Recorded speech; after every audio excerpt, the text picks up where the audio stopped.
কয়েকটা দিন প্রচন্ড গরমের পর অবশেষে বৃষ্টির দেখা মিলল। আর এই বৃষ্টির দেখা পেয়ে মনটা তো ভীষণ খুশি।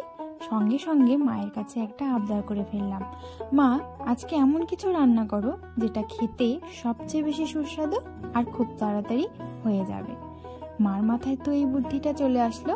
মা প্রথমে মুসুর ডালটাকে ভালোভাবে ধুয়ে নিল, তারপর উনুনে পরিমাণ মতো জল দিয়ে ডালটাকে সেদ্ধ হওয়ার জন্য বসিয়ে দিল। আর তত সময় এইদিকে শুকনো লঙ্কা পুড়িয়ে লঙ্কাটাকে চটকে রেখে দিয়েছিল, পেঁয়াজ কুচিও করে রেখেছিল। ডালটা সেদ্ধ হয়ে যাওয়ার পর পেঁয়াজ কুচির মধ্যে পরিমাণ মতো লবণ আর সর্ষের তেল দিয়ে পেঁয়াজ কুচিটাকে ভালোভাবে মেখে নিচ্ছিল আমার দাদা, কারণ দাদা সেদ্ধ এইসব জিনিস খুব ভালো এবং টেস্টি করে মাখতে পারে। এরপর পেঁয়াজ কুচি, শুকনো লঙ্কা আর ডাল সেদ্ধ এই তিনটে জিনিস ভালোভাবে মেখে নিলেই তৈরি হয়ে গেল সবচেয়ে সুস্বাদু একটা রেসিপি, যেটা ঝটপট হয়ে যায় আর গরম গরম ভাতের সঙ্গে অসাধারণ লাগে। আমরা গরম গরম ভাত দিয়ে খাবো।